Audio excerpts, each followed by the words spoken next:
I think we're. I like speak them. Yeah. Prior to the main cycle. Oh, sorry. Sorry. All right, sorry. My name is Nasir. So my question is, you mentioned policy-based structure, like organizing around housing issues and all these things, specifically on policy-based area. Yeah. Grab the Come mic. share the joy. Can you hear me now? Yes, there we go. Some of you mentioned the policy-based structure, like approaching housing issues specifically on around the policy area. And I know public policy is really boring, and so many of you know Yes. that. How would you organize around this policy-based area, and then, inform people and raise awareness about specific policies, so that people are more, engaged, with knowledge? You're the one that said policy. Did I? Yes, you did. You need a moment? I mean, I can go, but you go. You go. No, Come on. Well, I don't know if I have much of value to offer, but what came to mind as I was listening to your question is, I think part of it is helping to define what it is we want people to organize around. So it's one thing to say, go out and advocate for affordable housing, go out and advocate for community land trusts, but what is it that we're asking for?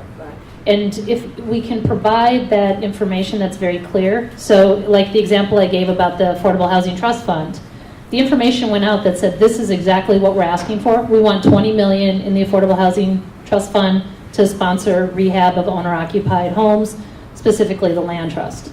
That gives some language and a tool to help people. So when I talk about those access points, I think it's helping to say, or not helping, but providing the tools and the knowledge and the elements you want to move that policy forward. And until we have that definition about what it is we want in those policies, I think it's really hard to organize around them. So that's just kind of what the initial thought that came to mind when I listened to your question. I think the first thing is to get from behind our desk. A lot of times we sit among staff or colleagues and we're trying to figure out, what do we do? What do we do? And we spend 15 hours trying to figure out what we do instead of just asking the people who live it every day. Or remembering that we live it. Like I'm a tenant, and I am by choice. And I was at a tenant organizing meeting and we kept talking about all these people who were renting. And I was like, so there's 30 people in this room. Who here is a tenant? And they raised their hand. I was like, right, so you live in your neighborhood. What do you want to see? Right? So get from behind the desk. Remember that you're probably a part of the community that you're trying to reach. And exercise your authority as that. I live in North Minneapolis. I exercise my voice as a North Minneapolis resident, not just a staff member over there.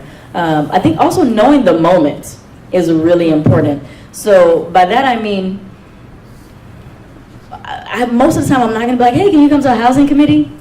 I'm not going to do that. But I will say, did you know that that park your kids were just playing in, they're talking about tearing that up and throwing up a building? What do you think about that? Oh, okay. So there's going to be a couple folks going to get together tonight. Can you come through for 20 minutes? So know the moment, right? We don't have to convince people that there's a policy they're going to influence, but I think it's helpful to know a timeline of change and invite people into that. One of the things that we did was we put out some publicity, and we just put on the publicity who decides, and we listed a bunch of issues, and we got people who called and emailed. Now our email has about a 40% open rate, which is pretty high, and I'm always surprised by this.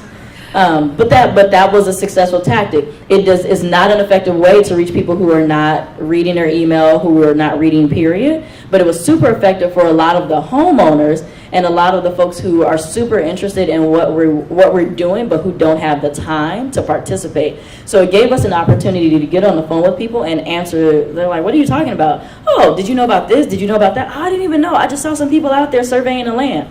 This is what's going down. The other piece is to make sure that we're extending invitations beyond the usual suspects. Even in my organization, we have a housing committee list. And, we have like 400 people on that housing committee list. How many people come to the housing committee, Stacey? About 10. 10 people. That's a whole lot of phone calls for people who say they're interested but don't show up. But what would happen if we called those people who are super active in transit to get them to come to the housing committee? When we've done that, more people have shown up. When I call my board members and say, hey, they're going to talk about this really important thing in your neighborhood, can you go? They go. Part of it is that I call them and they're my board members and they know I'm going to keep calling them, but they go. So I would say extend the invitation beyond the usual suspects. Allies. I have colleagues further north who will not touch half of the issues that we have down in Harrison. And one day at a meeting that was pretty small, I just looked at one of them and I said, and they were talking about a project that they'd been working on for 10 years, and I was like, that's really interesting. Did you know that X project would actually dismantle that thing you did, that success you just had?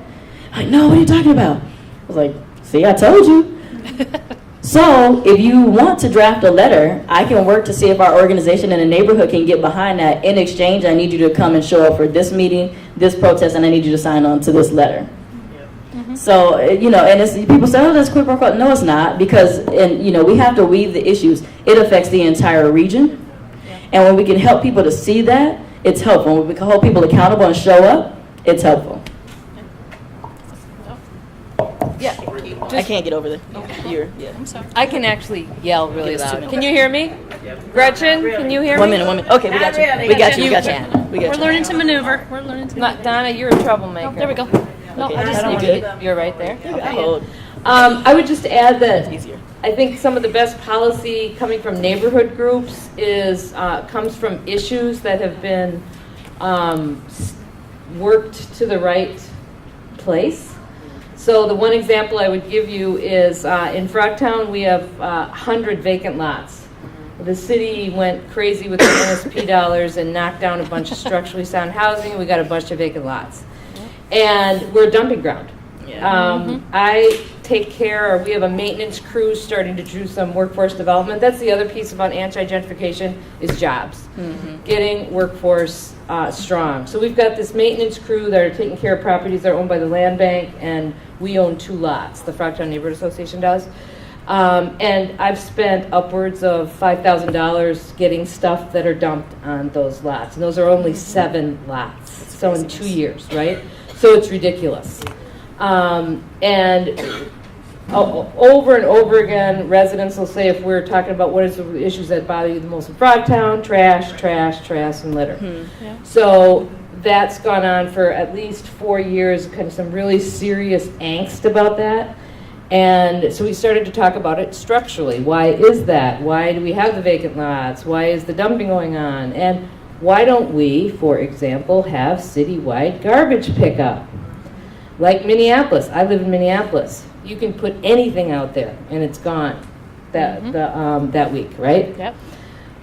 This is a question of equity and it's a question of policy. And so we've done a little bit of conversating across neighborhood and getting serious about bringing that back up. And I guess there's this huge opposition from folks that have worked with the same company for a long time that does their pickup, and they're like, I don't want them to get, I don't want to lose the work.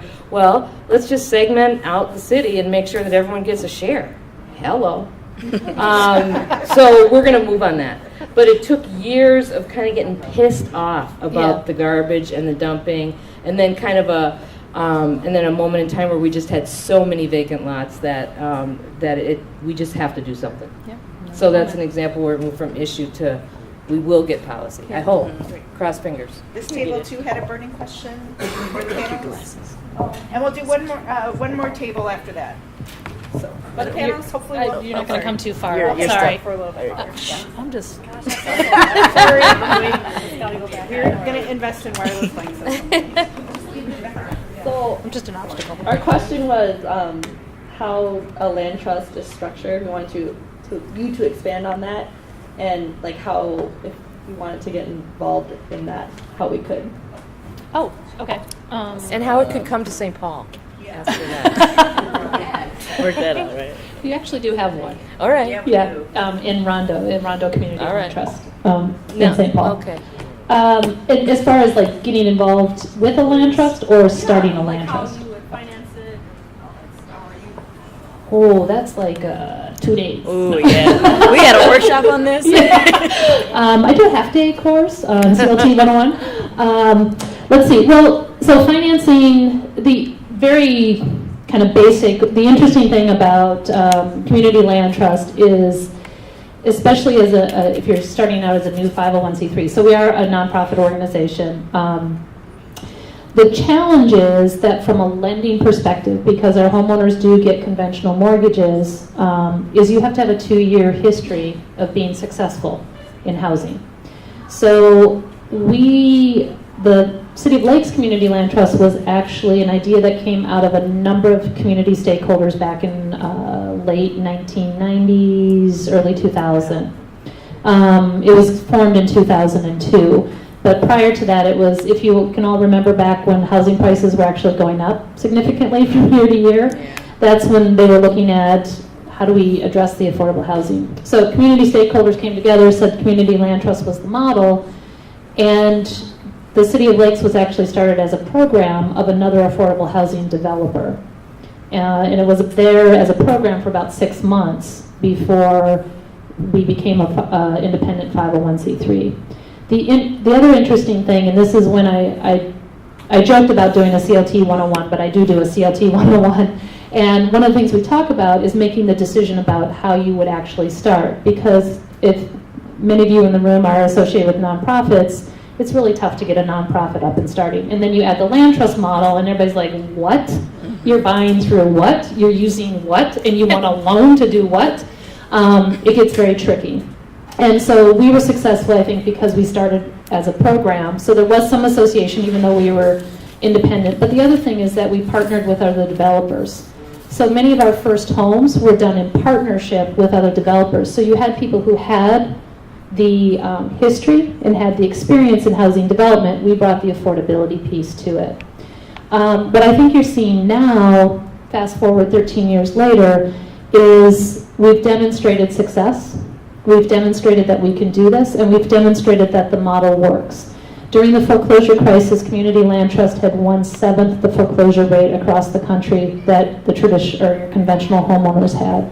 So you see a number of things that are about this, and so the things I talked about before about the community investment being retained with the home, when we talk about funding resources, especially public funding being reduced, how do we leverage those public funds as much as possible? So most of our capital, where we do the affordability investments, any kind of rehab, are going to be public funds coming from city, state, county, federal sources. And that's through things like the Affordable Homeownership Incentive Fund. I can't remember what it is through Hennepin County. It's AHIF, that's the short version. Minnesota Housing is a strong funder of ours. Our operational is primarily been private foundations, and a little bit of earned revenue through lease fees, which we charge our homeowners. It's $15 a month to lease the land back from us, because we also take title of the land at time of ownership when people buy the houses. There are some other sources. We do small developer fees when we do projects, because we are now starting to be called upon to do where we're actually owning the homes and rehabbing, and then we can charge a little bit and pay ourselves for our time. But it depends on how you want to start that and how you become engaged with it. There is such a strong community of community land trust, sorry for lack of a better term, or a coalition within the state, that I think there's a great way to get connected to land trust in Minnesota. If you're looking nationally, there's a great opportunity as well. So I'm not sure if that answers, but it really is a much more in-depth conversation around financing, because there's many, many layers to it, and we don't have the time, but I wanted to at least try to touch base on that. And one last question. Any group have one last question for the panelists? Oh, no. Anybody but your mask? Remember. My name is James Staples. I'm a BCLI cohort. And I guess my question is, you're right, it's kind of a no, because my stuff kind of goes into a conversation, but I just wanted to address the issue of gentrification because it is real, and recognizing that it's real. How do we go about strategically allowing for, because I'm a North Minneapolis resident also, and being a Northside resident, the issue is that we always get the dump of the low-income housing, right? Yes. Mm-hmm. And we're affordable housing, and we're affordable housed out. okay? And with that, looking at future developments that are more towards the core of, opposed to on the outskirts of North Minneapolis, how do we build those types of, how do we get those types of developments to come, but at the same time create that, allow for people to stay so that, because the tax base goes up, right? But can we find a way to create that stabilization that if you owned your house, if you've been there for X amount of years, that you can stay there at that tax rate? I mean, like that, I know it's a policy question. I don't know who, how, or, and it's, like I said, it's a conversation type deal, but I'll leave it at that. I could speak to that. You wanna speak? Yeah, I mean,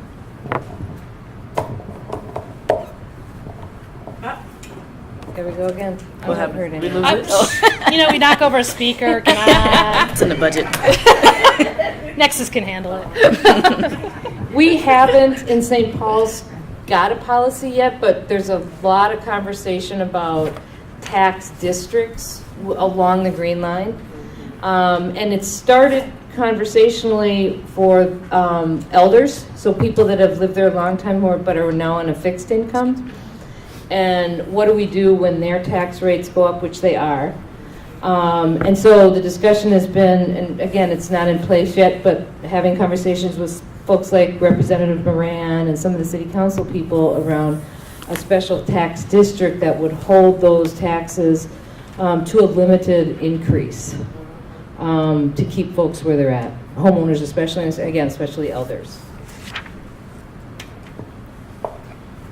The short of it, I think in Minneapolis, especially North Minneapolis, we have to recognize this critical moment that we have, because this is, with the transit-oriented development, we really have a short window, a year and a half, where we can circumvent, if you will, the political process. And regardless of what party affiliation you have, we'll just say that the government ain't looking good right now, okay? And typically, in order to address some of this, like where affordable housing is going, how much is going to be allotted for that, you have to go through those channels. And right now, we have a process where we can work with developers directly, where we can work with, you know, folks who are doing the zoning, and we can shift some things in a way that could benefit us for the next 20 years. So there are not enough people who are taking advantage of the transit-oriented development. So that is the Blue Line extension in Minneapolis. That is the Green Line, or Southwest LRT, as most of us refer to it, although it's Green Line extension too. That is the, well, they change it all the time. It may have been the ABRT, or the Bus Rapid Transit, or the C Line. It's the C Line. Right. Yeah. Depends on who you ask and what week. Yeah. It's literally. Penn Avenue BRT. The Penn Avenue Works Project. Whoever you ask, but those are key moments where we're giving feedback to these entities, and they're deciding: are we going to have bike lanes in these areas? What houses are going to be taken down? Is there going to be a bump out?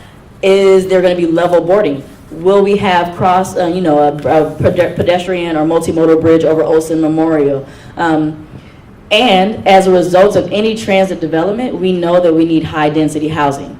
So you should just know that if you're in St. Paul or Minneapolis and you're getting an extension of any sort of transit system, the city is probably going to push high density housing at what they call the nodes. So that sort of intersection or station areas, sometimes we call it. The other piece then is for us to actually understand the zoning. And there are folks that we can connect to get some of those questions answered. So I think being on the north side, you have in near North Willard Hay, you have NERC, you have Harrison. We probably spend the most time with the city and with Metro Transit, understanding the nodes, understanding the zoning requirements, understanding how we can influence that now.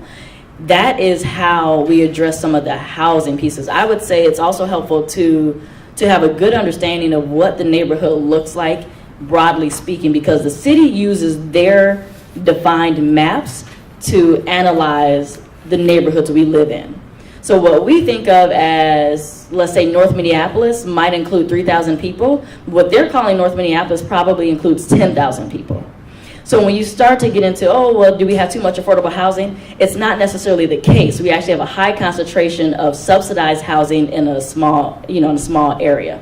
In the neighborhood that I live in, a lot of the houses and apartments over there are $1,400 a month, plus utilities. It's not affordable. When I was looking at moving, it costs less for me to live in Linden Hill, Southwest Minneapolis, than it does for me to live in North Minneapolis. It costs me twice as much to live in North Minneapolis right now. So I think it's helpful to understand that. And it was interesting for me to understand that, like in Harrison, I didn't know we had as many rental units, if you will. So then I was able to have a different conversation around what development looks like there. The other piece is that we really do need to acquire land. And we need to be careful about who we partner with to acquire land. There are some entities in Harrison and other places that have the access to purchase land. And I will be honest and say that I've been in opposition to that. And here's why. We often look at our partners in terms of the people who are currently there, and we have to start looking at our partners in terms of the policies, practice, and what happens if the people who are our allies right now leave. So the question to ask when you're thinking about partnering to acquire land, which is essential right now, because what we see a 3 to 5 fold increase in the property values over the next 5 to 10 years, at least, probably 3 to 5 years. Yeah, the one report was like anywhere from 5 to 30%, There you average go. about 13% increase in the 5 to transit 30, corridors. 5 to 30% increase in property value in the transit corridors, right? So if you're working with an entity that wants to acquire that land, let's just say for us it's Penn and Glenwood, right?